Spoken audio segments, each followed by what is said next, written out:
SIR form எப்படி fill பண்ண போகிறோங்கிறத இந்த வீடியோவில் பார்க்க போகிறோம். ஃபஸ்ட்டு எஸ்ஐஆர் அப்படின்னா என்னென்னா சிறப்பு தீவிர திருத்தங்கள்.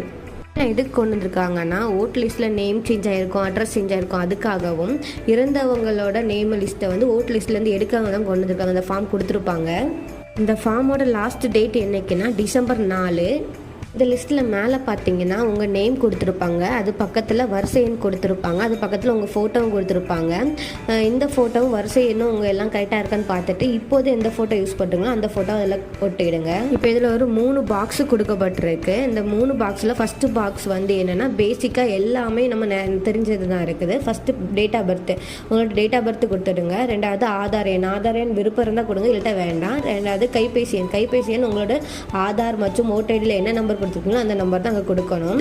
பெயர் பாதுகாவலர், உங்களுக்கு அப்பா இருந்தாங்கன்னா அவங்க நேம் போடுங்க. ஒருவேளை எனக்கு அப்பாவும் அம்மா இல்லை அப்படிங்கிறவங்க பாதுகாவலர் நேம் போடுங்க, அவங்களோட ஓடிடி போடுங்க, கண்டிப்பாக இது போட்டாகணும்.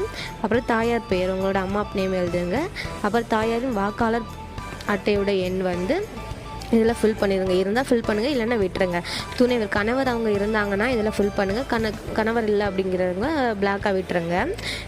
இப்போ கீழே உள்ள 2 பாக்ஸில் இந்த பாக்ஸ் யாரெல்லாம் ஃபில் பண்ணணும் அப்படின்னா 2002 வாட் லிஸ்ட் இருக்கிறவங்க, இல்லாட்டா 40 வயசு மேலானவங்கெல்லாம் இந்த சைடு ஃபில் பண்ணுங்க. அப்படி இல்லை 2002 நான் ஓட்டு போடலை, இன்னும் எனக்கு 40 வயசு ஆகலை அப்படிங்கிறவங்க இந்த ஃபார்மில் ஃபில் பண்ணுங்கள். ஓகேவா? இப்போ 2002 உள்ளவங்களை தள்ளி நான் இப்போ ஃபஸ்ட்டு 2005 போடாமல் இருப்பாங்களா அவங்களோட சொல்கிறேன். இதில் நேம்னா யார், உறவினர் நேம். இப்போது வந்து மேலே இது பண்ணியிருப்பாங்க, மேலே ஒருத்தவங்களை ஃபில் பண்ணியிருக்காங்களா அவங்களோட உறவினர் அப்பாவாக இருக்கலாம், யாரோட நேமை இங்கே ஃபில் பண்ணுங்கள். அவங்களோட ஐடி வாக்காளர் என்ன இங்கே கொடுத்துருப்பீங்களா அது அப்படியே கீழே எழுதுங்க. அதுக்கப்புறம் இவங்களோட உறவினர், அதாவது இவங்களோட அப்பா இல்லாட்டா அம்மா யாரோட நேமை இங்கே எழுதிக்கிட்டு அவங்க என்ன உறவு அப்படிங்கிறத கீழே எழுதுங்க. அப்புறம் மாவட்டம் என்னையும் அதை எழுதிடுங்க. மாநிலம் தமிழ்நாடு அதை போட்டுடுங்க. சட்டமன்ற தொகுதி பெயர் வந்து பழைய வாக்காளர் அட்டையில் என்ன அட்ரஸ் அப்படின்னா என்ன தொகுதி இருக்கோ அந்த தொகுதி தான் நீங்கள் எழுதணும்.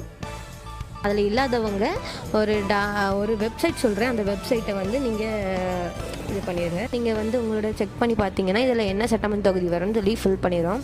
இப்போ இன்னொரு ஃபார்மை பார்த்தீங்கன்னா இன்னொரு ஃபார்ம்லேயும் அதே போல் எல்லாம் ஃபில் பண்ணிக்கிட்டேன். இந்த ஆள் வந்து என்ன பண்ணியிருக்காங்க 2002 ஓட்டு போட்டிருக்காங்க. அவங்க எப்படி போட்டிருக்காங்கன்னா வாக்காளர் பெயர் வந்து அவங்க நேமி நான் போட்டிருக்கேன். அப்புறம் வாக்காளர் அட்டை எண் வந்து அவங்களோட அட்டை எண். அப்புறம் உறவினர் பெயர் வந்து அவங்க கணவர் நேம் போட்டிருக்காங்க, அவங்க போட்டு அது என்ன உறவு அப்படிங்கிறது போட்டிருக்காங்க. மாவட்டம் கன்னியாகுமரி, மாநிலம் தமிழ்நாடு போட்டிருக்காங்க. அவங்களோட சட்டமன்ற தொகுதி வந்து பத்மநாதபுரம் அதை போட்டிருக்காங்க. சட்டமன்ற தொகுதி எண் வந்து 232 போட்டிருக்காங்க.